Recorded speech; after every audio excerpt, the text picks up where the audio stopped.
I've seen also people do presentations live, like they do a presentation from their website. Terrible decision.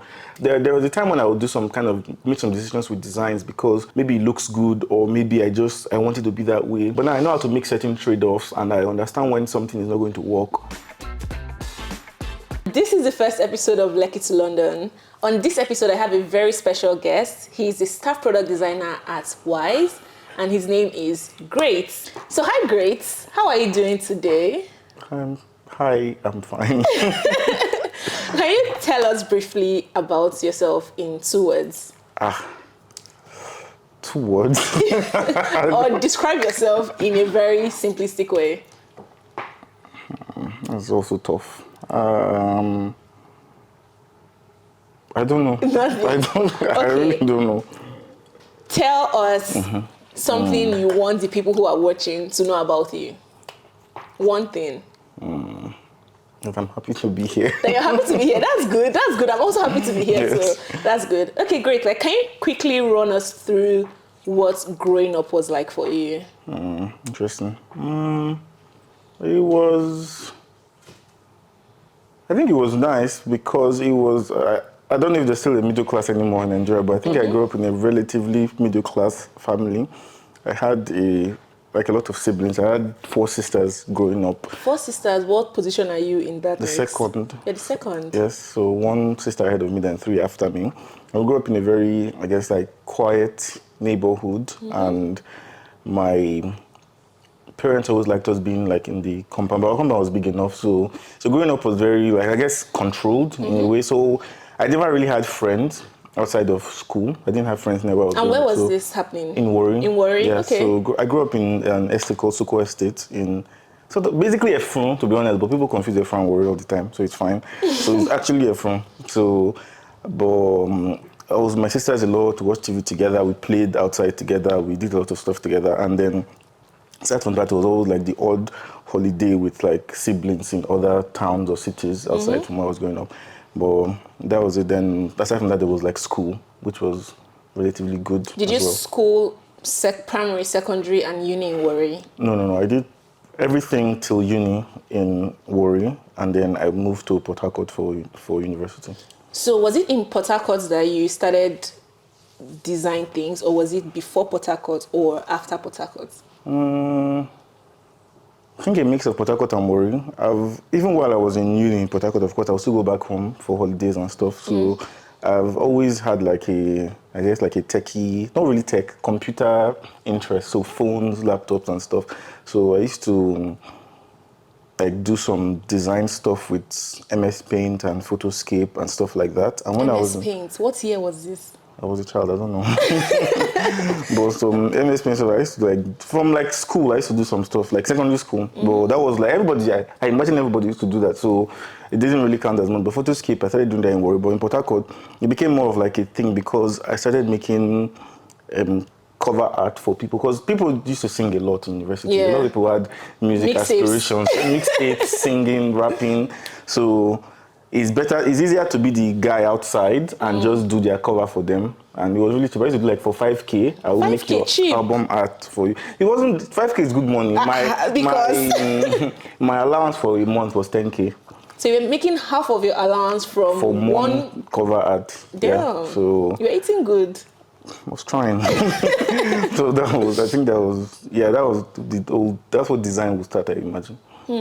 So from doing the cover art for people who are trying to start up their music career, how did you go from that? Because I would describe that as probably graphic design, right? So how did you go from that into product design, your first product design job?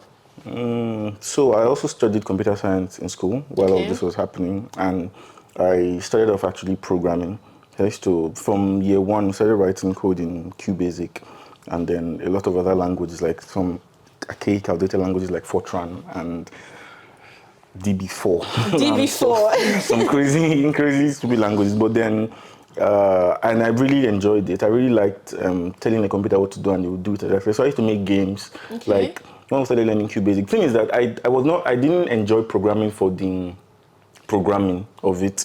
I enjoyed it for the creation of it. So when we learn basic stuff, people would make like, I guess, a a for loop program or something, but me, I would make like Who Wants to Be a Millionaire, right? Interesting. So, but in QBasic, so you just like, the command line stuff, you still just give your answer, A, B, C, this kind of stuff. So But your creative side has always exactly, just been I like doing the kind of stuff with the code I was writing, not I was never really good at SQL and all this kind of deep stuff, but I could use the code to actually do fun stuff like that. So when we learned an actual visual language was Java in like final year, or I think it was 300 or final year, that was the first time we had a GUI in programs we were building. So in Java, we used to code Java with NetBeans, and in Java there's something called Swing. It's a library of front-end stuff, so buttons, colors, and stuff like that. And I took like a very keen interest in that. So when I make my apps, they always looked polished and like an actual app you would see. So were you designing in I was Java? designing, yes, designing in Java. So sometimes I would do the designs like on paper or in Photoshop or something, but it was always like very basic there. But I could do more right inside the code. It's like people tell you to do wireframes now or just jump into Figma straight. So designing inside code is like jumping into Figma straight. So it's easier to think when you just go and do it there. So I think that would probably be when like my product design career started, sort of, not really a career, but that's when I really got into that. So I used to make like the front end of the apps we would build. And if I build apps with my friend, like for example, we built like a simple, like a calculator or something, I would not be fine if it was just like a blue or green calculator. I need to make it look good. The buttons will be gradient, everything will look nice. And I think that's where it really started off. That's really interesting. So when did you get your first gig that wasn't your 5K cover art gig? It was still in final year. I think just when we just got into final year. So we came back from our internship, like COS IT training stuff, and I really honed my skills there because while most of my friends went to work with companies and some of them did actual adjustment, some of them were serving coffee, but I took a Java course, right? So I learned all the back-end stuff, front-end stuff, and I think most of my classmates that did the class around that time with me, they sort of knew me for the design part of it. Yeah. And I personally knew that I wasn't great at the back-end stuff. It wasn't that it was bad, I just wasn't. So with me, your strong suit. Exactly. So with me, when something is not like my strong suit, I shy to do it in public. Like, but if I'm really great at something, I don't mind doing it anywhere, right? So when we got back from IT stuff and came into final year, there was a professor from physics that wanted to build an app. He wanted to improve the way our result management system was, like how we check our results and stuff. Because there was one company that was running it at the time and it was terrible. Everybody knew it was terrible, but I don't know, contract. The school had already given them the contract. So the guy wanted to do it. And a bunch of my friends were working with him to do it. And they needed front end. And everybody just said they should get me to do the front end of the thing. I didn't think I should be there because all the people that were there, they were like really good programmers. I mean, all my friends now, like Ikena and Chibuzo and Ken, they were all like really good programmers that knew all the stuff they were teaching us back end, the SQL. I didn't know any of those things. I just know I could actually make stuff look really good. That's the skill that they needed now. So. Apparently. but when I got there, I didn't. But when I started doing this stuff, it was actually, I was great at it. Like I was doing it well, and that was basically my first job. They were not paying us like salary, but the guy was helping us in other ways. Like for example, he would help us get fuel. Everybody wanted fuel at that time because in Alu there was like no hope of light. Oh. Exactly. So the guy would buy like 20 liters of fuel and just bring to our house. Paying you in diesel. He was paying us in fuel, paying us in like lunch, paying us like sometimes we'll stay in the physics lab overnight and he'll get us food for afternoon. Everything basically, he wasn't getting paid for the thing, no where we, but he was funding us in every other way he could. But that was my first job. So because it was an actual company that the guy had registered, so Meltronics, that was the first time I actually started working on like design stuff. I think that's very interesting that you, at this stage in your career, you were not going to get paid like with monetary value, but there were still other ways that you could provide value for someone and get paid in return with something that was important to you at the time. Yeah. So tell me, from working with this fuel food payment kind of thing, right? I know that you moved from Port Harcourt. Obviously, you were living in London before you moved to London. You were living in Lagos before you moved to London. So how did you leave this fuel arrangement into moving to Lagos?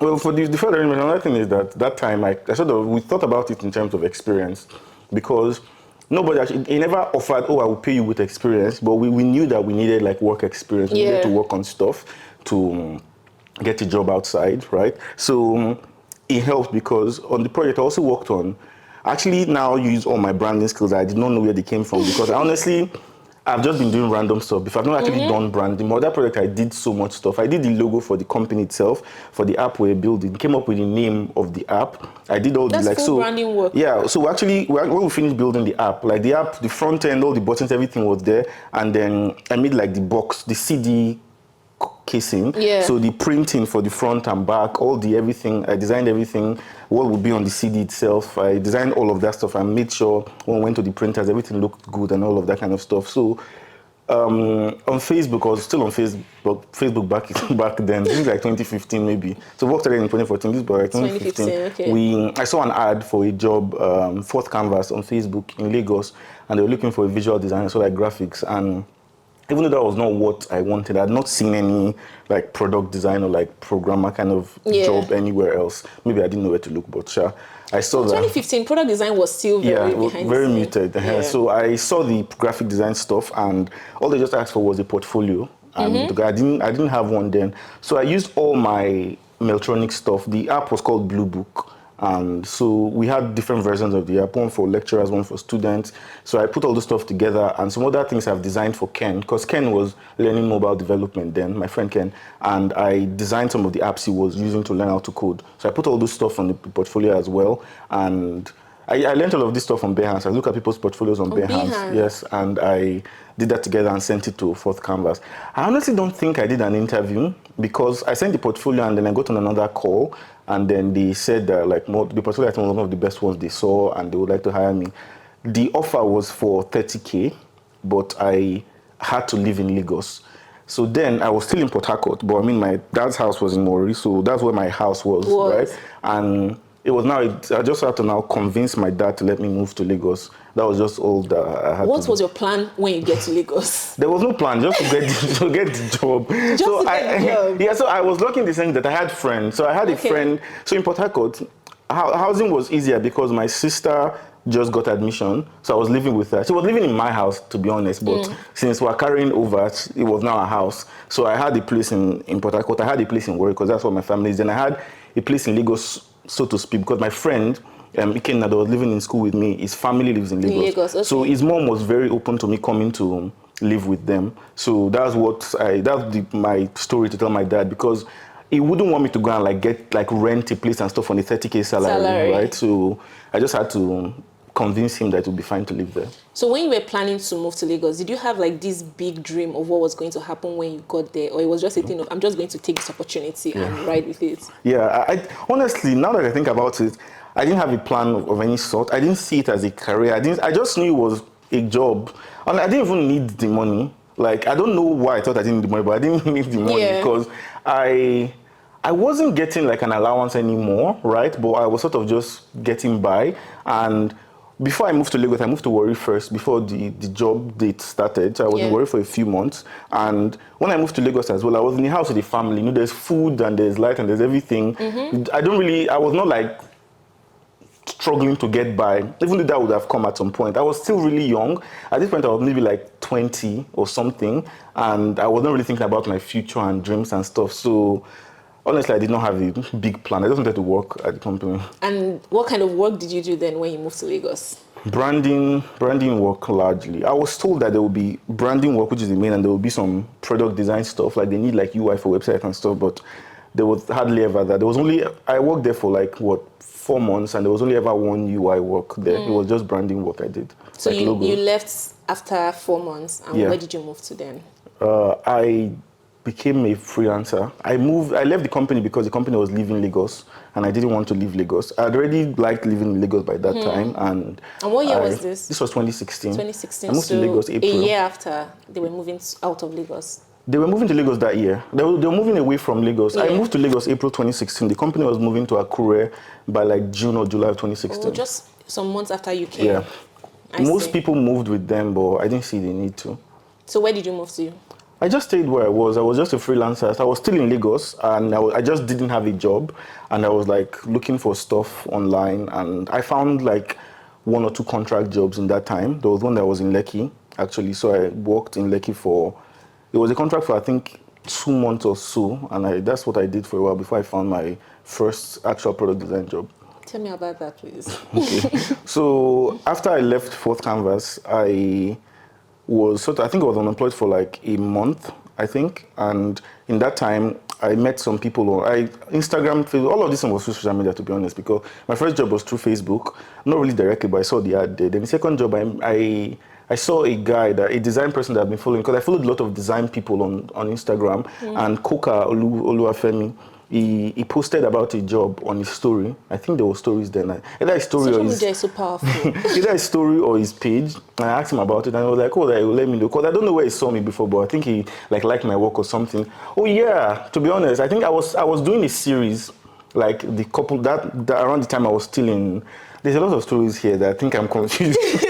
Okay, so I was Let's take rushing. it one at a time. Okay, so when I was at Fourth Canvas, I was part of a project that they were doing, Yes or Wow, with I think Red Media, something. The people that do these awards. Yeah, Future. Exactly, Future Africa and Fourth Canvas, they were doing a project together, and I was lucky enough to meet like a bunch of design people there, like Abini B, like Uche, Ugo, Evans from Creditor. Like there was a bunch of people that came, and I was like sort of the assistant for Victor Fatomi, my boss at Fourth Canvas at the time. So I met a lot of these people, like they saw my work, and so there was like a lot of mutual respect and stuff. And I sort of got like an offer from Creditor to come and. Sorry, thank you. I got an offer from Creditor to come and interview, because I did something there and the guy liked it, sure.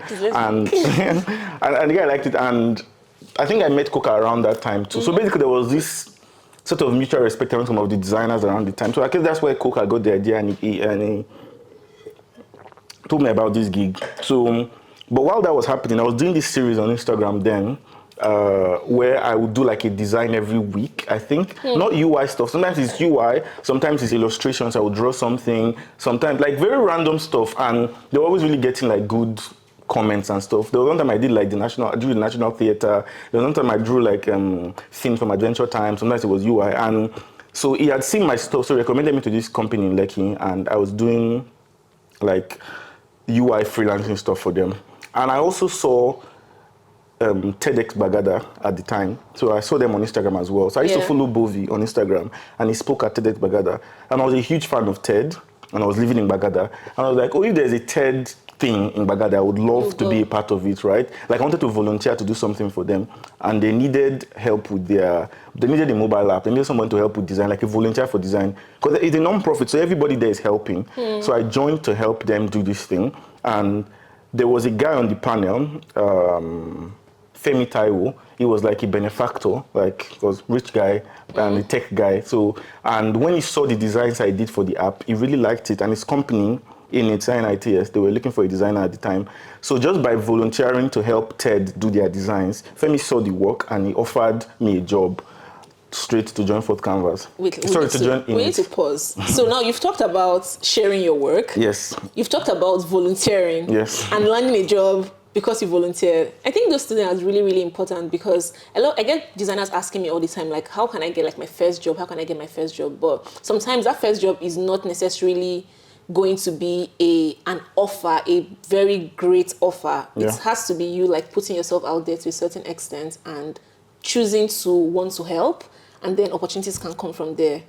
Choosing to want to help, putting yourself out there. Yeah. Like a lot of all the jobs I got in the first year of my design career, maybe the first 2 years, I only applied for one. That was the main one, Fourth Canvas, right? Everything else was just people seeing the stuff I've done. And I know I used to spend a lot of time just designing. All my free time, if I'm not playing game, I'm designing something, like either drawing something. I don't even draw anymore. But I used to just draw something or do some UI, or that's what I was just doing. And I was posting all of them. All of them. And I realized over the course of my career, people used to use those old stuff. There's this guy, Fuad, right? He used to be at Pulse, and we used to work in the same building back in 2016.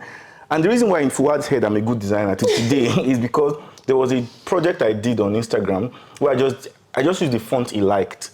He said I'm always using good fonts for the things I'm doing. So every time he goes places, like when Pulse was looking for a designer, he recommended me, like, this guy is really good.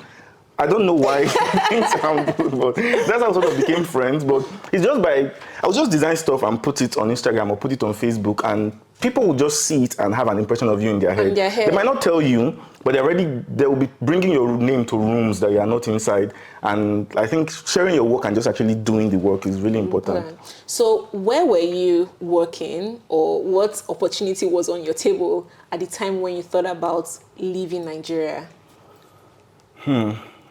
I think I've thought about it for the first time, or the time I actually left. The time you started to work on it. I mean, we think about leaving Nigeria. Yeah, so the first time I thought about it was, so I've always had this sort of weird pressure from family actually to move. So I have a bunch of relatives outside the country. So both in the UK, I should call my uncle, both in the UK and in the US and a bunch of other countries. And my dad also wanted me to do my master's. And it's sort of like a trade-off. You want something, I want something, right? He wants me to do my master's by all means, which I've not done by now. And I told him that if he wants to do my master's, I have to do it outside the country. You're going to pay. I don't have money for that. So you pay and I'll do it outside the country. And he was like, fine, right? So you are getting what you want, I'm getting what I want. But we're sort of working towards that. And I was looking at schools and everything. And I was always looking at this from 2018 or 2017 down. And each of my family members were working towards me coming to their own country. My aunt in the US, all our plans is just for me to come to the US. The one that was in the UK wanted me to come to the UK, all that kind of stuff. And for me, I wanted to be in Lagos. I was not ready to leave because things were going so well. I was growing in my career, doing a lot of great things that my dad didn't really care about as long as it wasn't masters. I was on a panel with people from Google, and it was what about the masters? And so when where I was really was I was still at Init, and again, it was never a strong need to move. But that's when the plan started to move to Canada, actually. So I started doing my master's research and all the school stuff and preparing and all of that, and actually put everything into motion. I was applying for visa, doing everything. And in 2019, I finally did all the applications and everything was ready. And then I was sort of in between jobs at the time. I was freelancing. I just left Init, my first really big job. And I hadn't gotten any job because I left. I was unemployed on purpose. I was doing Toptal stuff and just on my own. And that's when I did my final application for masters. So you were freelancing through Toptal? Yes, through Toptal. Yes, in 2018. 2018 leading into 19, but 2018, sure. And I got a rejection for the masters. The second time, the first time, they sent a rejection for the visa that there was not enough compelling evidence that I was going to come back to Nigeria after the masters. Was there I did not plan to come back. But there was I wanted to go because of school. I gave all the information they needed and it was fine. I already got admission to the school. But I got a rejection from the visa office. And they told me to apply again. I did everything and I applied again. And I got rejected again. That time I was done. I was not... After I finished that, that's when I got my job with InterSwitch. And to be honest, I was not thinking of moving anymore at that point. But that was the first... I think the whole of 2018, I've lived outside Nigeria for a short period, about 3 months, came back, continued my master's, and I got rejected twice. And that's when I stopped trying at the time. And then you were working at InterSwitch. Yeah. So how long were you at InterSwitch before you started to apply for jobs? Outside the country? Outside the country, yeah. I still didn't apply for jobs outside the country when I was at InterSwitch. I left InterSwitch in 2020, maybe mid or late 2020, and I got another job with Yellow Card, a cryptocurrency exchange, and I still wasn't. I never really applied for jobs outside. The only time I applied for jobs outside the country was in 2018, right? And I was always so close, but never got it, and I was never too pressed about it. But the thing that made me apply is NSAS. I was always planning. It was always at the back of my mind. I was working on my portfolio. I've worked on my portfolio for 4 years or something, and I never finished it. But NSAS sort of gave me that push that, okay, maybe there's enough evidence. Yeah. There's enough evidence to leave, and I didn't know it was going to happen as fast as it did. I finished my portfolio in I started working on my NSAS happened in October. I started working on my portfolio in November. I finished it around January. And I applied, and by the end of January, I was already in interviews. It happened in the space of days or a week or two. Okay, let's look into that interview period. How many jobs, if you have a good idea of how many companies you applied at during that period? Actually, I applied at a lot of places because it was easy. I used LinkedIn. I had LinkedIn Premium at the time. Okay. And I So on my LinkedIn, I'll just see the jobs, like, these people, like, if it didn't have quick apply, I was not applying. Like, if there was a place that there was that I could not just click on one thing and it will upload one thing, I'm not doing, because there's so many places to apply to, right? So Did you have any specific filters for whether it's going to relocate you or stuff? Oh yeah. I think I already set that. I set it up on LinkedIn. There's a way you can set that up on LinkedIn where you want to go and stuff. And I did that. And I wanted to move to London and I think Europe basically. So London or some other place, like maybe Amsterdam or something. Mostly London. So I would see the jobs and I saw jobs from really companies that I would really like to work at. Do the quick apply stuff and. There were only like maybe a handful, maybe 2 or 3 companies that actually filled in forms. I think this was like maybe Facebook, Spotify, and one other place, right, that would fill stuff in. But the other ones were quick apply, and that's why I applied to maybe, I would say like 16 or something, and they were all like a couple of clicks away. That was why I applied to many. Out of 16, how many ended up with a first call? All the ones that ended up with the first call had other calls. So there were maybe, I don't know, 4 or 5, like the ones I actually wanted to do, so 4 or 5. Some of them, as soon as I applied, I'll get the rejection automated that day. So I imagine it was just like a relocation thing, because there's no way some company called Tomtom, you apply and they will reject you. I'm like, come on, man. You just I didn't even want to work there. I'm just helping you. But now, they now reject. So it's definitely automated. Maybe because I put that I'm in Nigeria, blah, blah, relocation, they can't do it. So that's fine. The companies that were actually big companies that could relocate me, I think all of them reached out. What were those companies? So I think Revolut was a referral, I'm not sure, but Revolut, Spotify, Facebook, Revolut, Spotify, Facebook, there was like 2 more. Can't remember. Okay, which of them did you eventually pick? I joined Spotify. You joined Spotify. Revolut, Spotify, Facebook, and Wise. Yes. Revolut, Spotify, Facebook, and Wise. Wow, yes. Those are really big boys and girls. So, what was your interview process like for Spotify? How many stages did you have? They were all similar, to be honest. All the companies were similar. All the interview process was similar. It was like the first one, you talk to a recruiter. That is usually like maybe 30 minutes or something. Very laid back call. The next call is like I think it's about like your career. That one you talk with designers, because I'm a designer, and like they talk about like your career progression. Ask you questions about how you solved problems in the past and like how you dealt with some issues, maybe how you dealt with working with developers, working with PMs. Basically career-related questions to look through your history, like places you have worked at in the past. That's a little longer. And the third one is usually like a portfolio playback. You do a presentation of like 2 projects, sometimes 3, like from your portfolio, and you present it to a panel, and then they ask you questions about it. And after that's done, the next call is usually a culture fit kind of interview. Then it's usually with the hiring manager and the recruiter still, and they ask you questions sort of about yourself and sort of tied with the company itself. And they will ask you about like basically how you would react in certain situations to see if you fit with that company's values. And when that's done, the last call, if there is any, it's about the team specifically. Sorry, could you say that again? No. About the team specifically. And they want to know if you are happy with working with that team. So by this stage, they're fine with hiring you. They want to know if you're fine with joining. So what does the team do? You can ask a ton of questions now. What does the team do? What would you be doing in the team? This one is a lot more specific. And I think all the calls are very similar in that aspect. So which of these stages did you find the most tedious or the most difficult? I don't think there were any of them that were really difficult, to be honest. The one I found, I think what was difficult was that I was doing a lot of them at the same time. But what was difficult to me is getting your portfolio ready. I don't think interviewing is hard. Like, if you've done the work, interviewing is not hard. Interviewing is more for them than you. Like, I think I use interviews to know if I want to work somewhere than if I'm sort of good enough to work there. I think even interview that failed, I rarely ever come out of an interview and say, oh yeah, I'm not going to get into this thing. Unless maybe I made a mistake while I was talking, or I was jittering, or they didn't seem impressed. But to me, I still wouldn't consider it like, oh, this interview was hard. Because on paper, the most difficult part would probably be the portfolio presentation. But I don't find it difficult because it's either you don't like the projects, but that doesn't mean the projects are bad.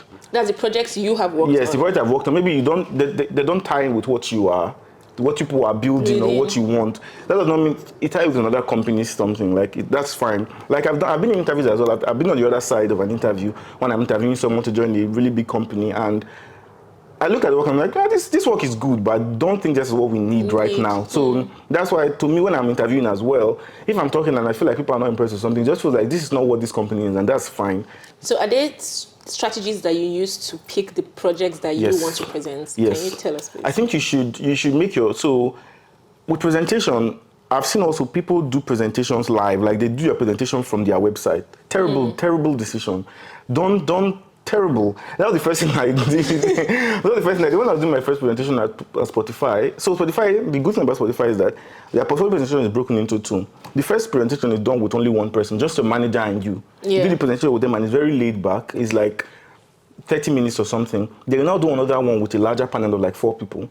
So I did my very first presentation, and I was lucky to do Spotify one first. I did it with my manager. So it was really nice, and I did the presentation with my website. My website is nice enough. We talked about it. I was scrolling through, and there was some difficulties going through and finding things, and it was like there was no preparation, right? So it was not the one that said, okay, like you should probably make a slide or something for this thing for the next call, and that will help. And I took the advice. And was the next call that same day? Oh no, definitely not. I had a job,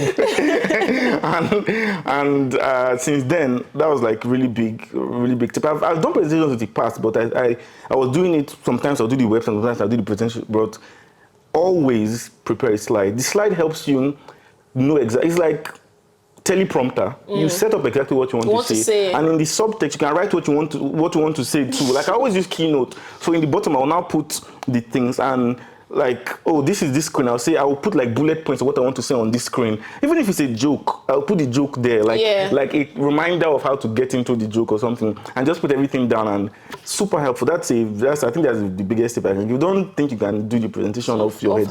You don't know it enough. Yeah. So you said you were interviewing at these multiple places, right? How did you manage your time, considering that you were also working at the same time with the presentations that you were preparing and trying to interview at these big companies? Yeah, it was tough, but after there's 2 things that help. The first thing is to make sure your portfolio website or portfolio whatever is a website or PDF or anything you want to do is prepared, ready, and you're happy with it. Like you have to be happy with it. It's not that, oh, you have just done it. Is this something you're proud of? If you have been able to do that, and that's the really hard part, then prepare the presentation as well. A presentation that is compelling and brief. Like you don't want to do a presentation that lasts for more than 20 minutes, right? Because they'll probably leave you to talk, and when you talk for too long, you lose the plot. So presentation that is compelling and brief, and then if those 2 things are ready, I think it's easier to now do time management. Then you also need to now prepare questions to ask them, because nobody wants somebody that just comes to interview and is just sitting there like you're just happy to be here. No, make it like a conversation, and understand that you need to also make sure that the company is something that's good for you as well, right? So don't just go and then you'll be unhappy. So what kind of questions do you It depends. I'd like to know if a company is like, I guess, relatively design mature, and I don't want to be fighting when I get there. So some interviews will include other disciplines like PMs and engineers. The Spotify interview was gruesome, but super well done. Like the main Spotify interview, there's something called the I've forgotten what they call it. I think it's supposed to be on site, but they do it like virtual on site. So it's like 8 hours long.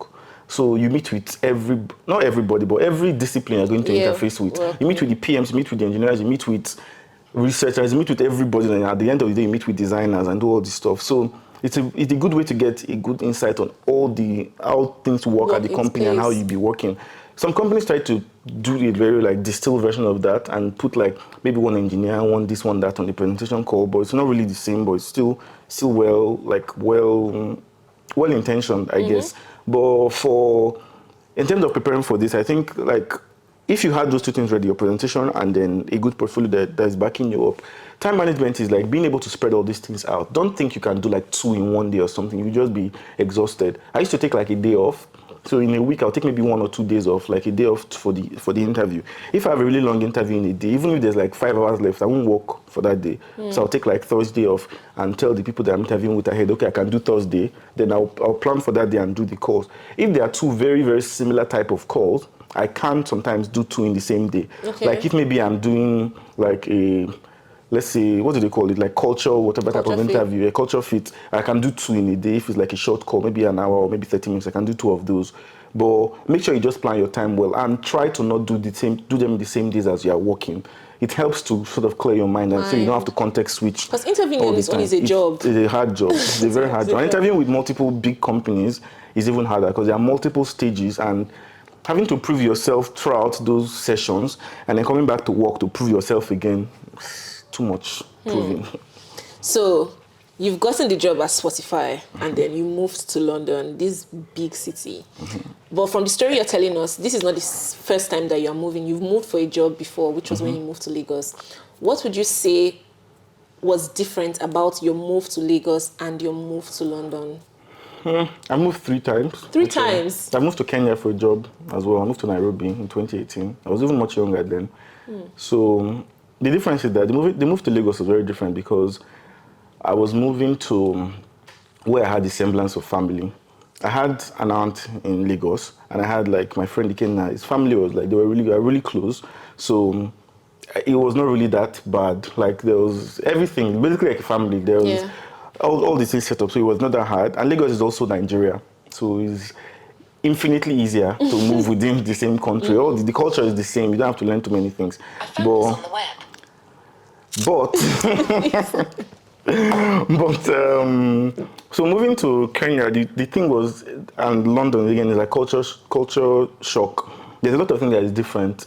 Weather, first of all, is different. Like you will not even like know, but Kenya is like it was cold. I moved in April and it was 16 degrees. Coming from 30 London degrees, weather. coming from 30 degrees to 16 degrees, it's a mind. And I did not have that kind of money. I did not stay in the place that had heating or whatever. So my house was cold. Damn. Cold. So, and I didn't have any friends. I didn't have anything. And I used to look forward to going to the office because that's my only semblance of knowing anyone. So in London, it was not exactly the same, but it was similar. But I had friends in London, which I didn't have in Kenya. But moving to somewhere and working remotely is a different type of shock. When I moved to Kenya and I was working in an office, I used to go to the office every day and it was good. But moving to London, I used to work from home, like open my computer every day because my entire team was in Sweden and I was in London. So it was definitely much harder than the other 2 moves. And it was, I don't know if there's anything to even learn from it, but it was definitely a very big shock. And yeah, that's something that's big. So when it comes to work, what would you say has been, or what are the differences for you in terms of how you were working in Nigeria or how work is in Nigeria and how work is now that you're in England? I don't think the difference is based on the location. I think it's based on the type of team. So in Nigeria, I've worked in relatively big companies and I've worked in like really small startups. But in London, I've only worked in relatively big companies, right? Like Spotify with 8,000 people, wide with like 4,000 people. Like the responsibilities and basically the expectations are very different, right? So even when I worked at Interviews is like the biggest place in Nigeria I worked, but I worked in like a cocoon.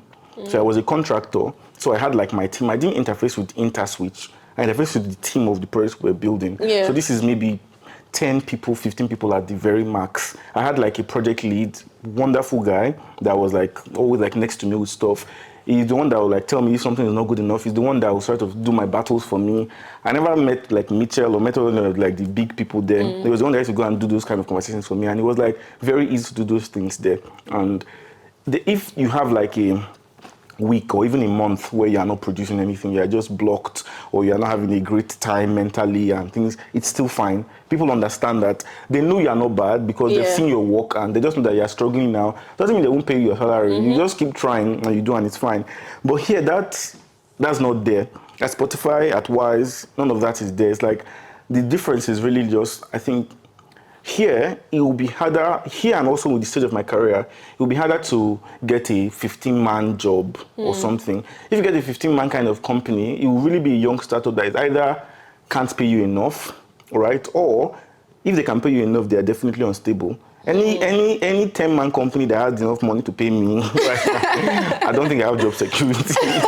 So I'll probably end up working at like relatively bigger companies and then these problems of in personality where nobody knows anybody like that, and you have to now be doing all this like growth plan and monthly reviews, quarterly reviews, this thing that never had existed. I was not doing quarterly review at Init. People they will know when you're working and when you're not working, right? But now you have to do, and those things like it's very exhausting. Like design is now like 30% of my duties in the past year or two.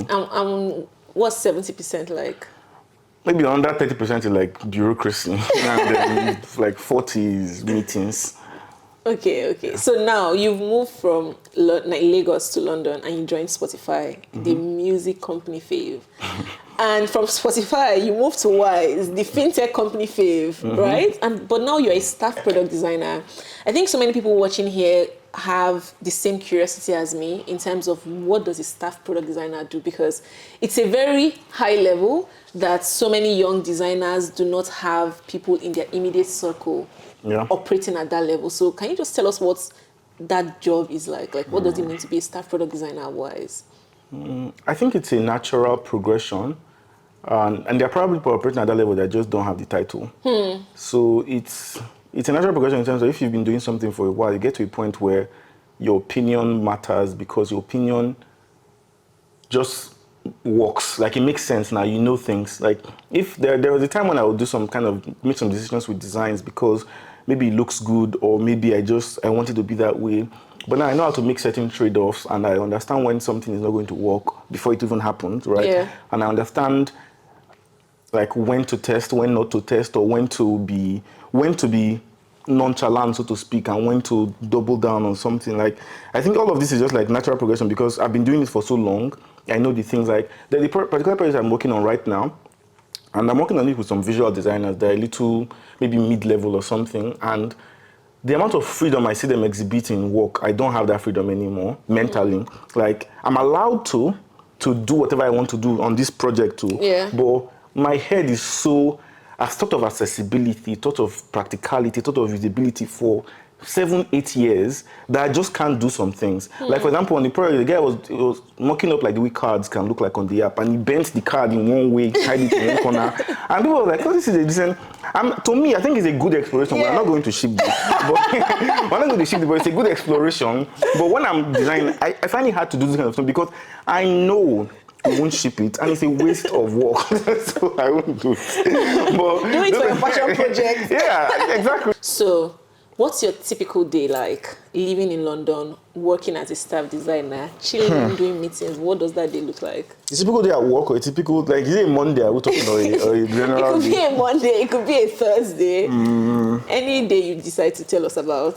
It depends, because I do like a hybrid setup, so I can decide to stay at home all week. I can decide to go to the office every day of the week. I can do half. So I go to the office on average of 3 days a week.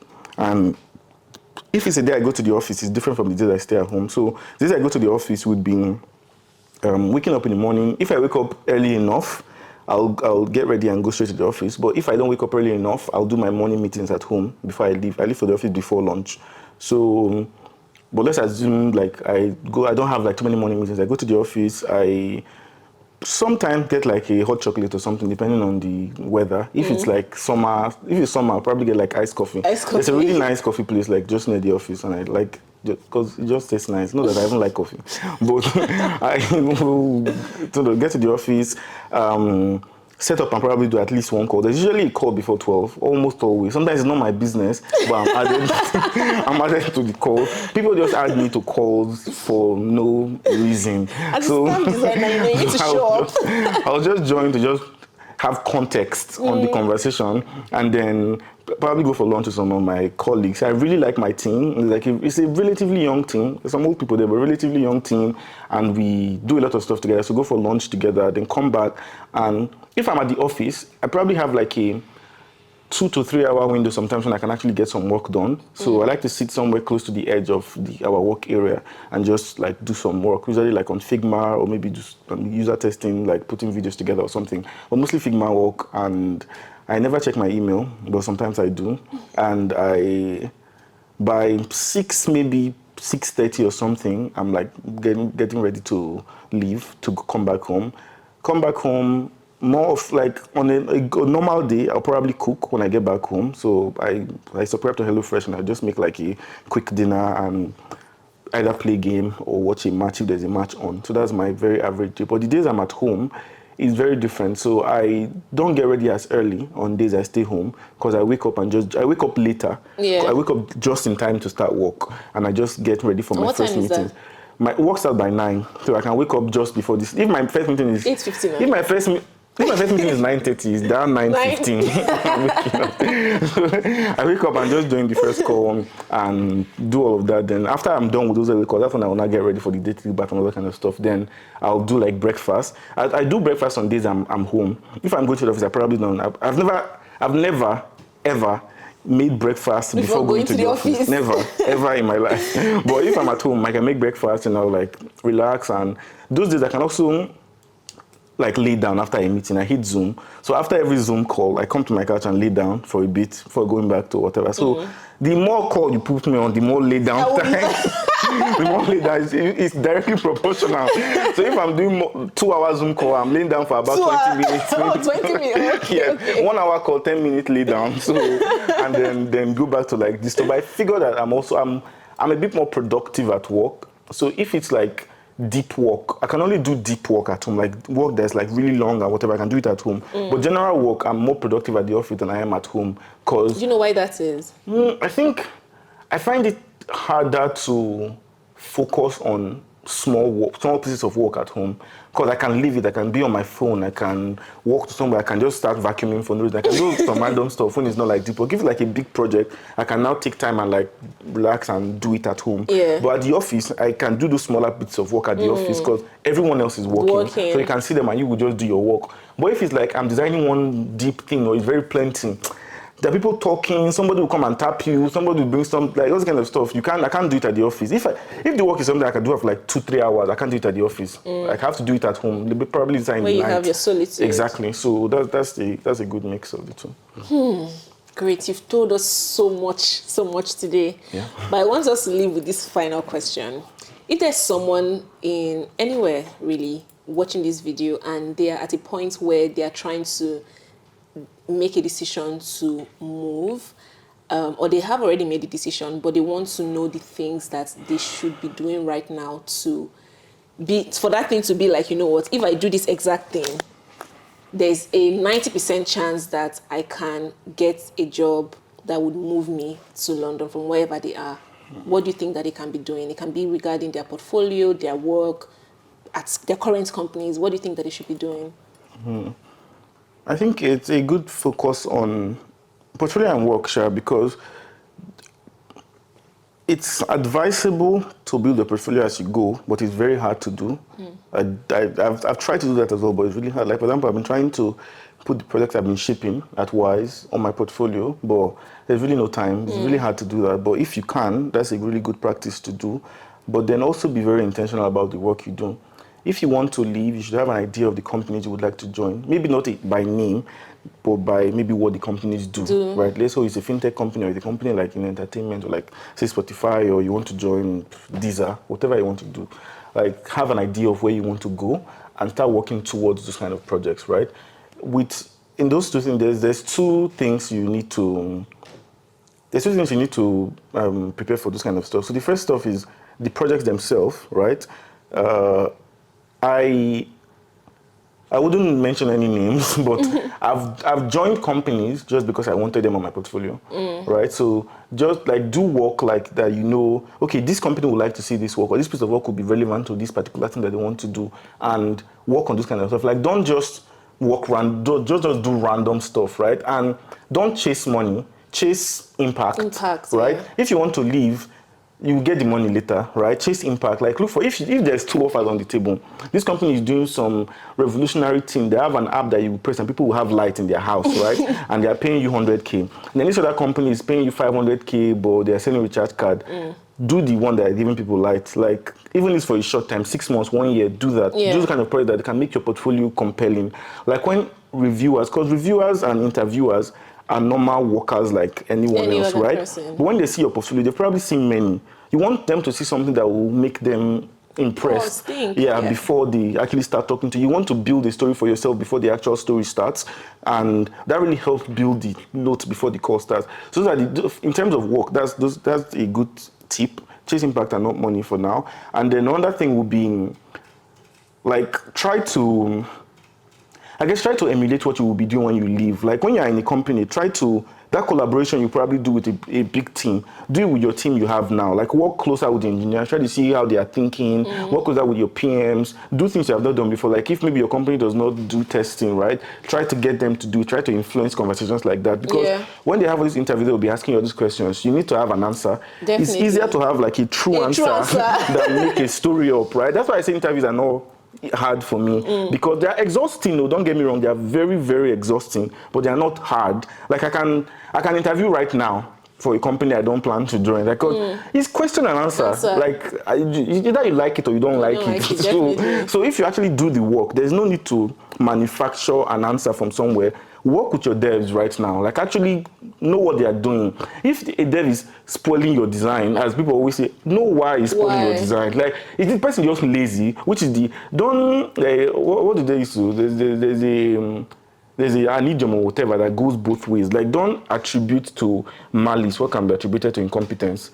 It goes the other way around. Don't attribute to incompetence what can be attributed to malice. Like know what the reason for stuff is happening. Like if you did a website, this dev is doing nonsense, always doing nonsense, spoiling your design. Why? Is it just wicked? Does he hate you? Or maybe something he did is not easy for him to implement. Did you ask him first? This kind of stuff. Like those conversations will also help you when you're talking to people outside. They want to know that you can actually collaborate with people. People like designers that have those kind of like, I guess, know-how and stuff. So that's I think you should be doing. I think this is a perfect place for us to end this video. So Great ended this video with two things. He said, chase impact over money when you're looking for a job. And two, emulate the kind of work that you intend to do in your current situation. So thank you so much for joining this video, and I will see you on the next episode. Bye.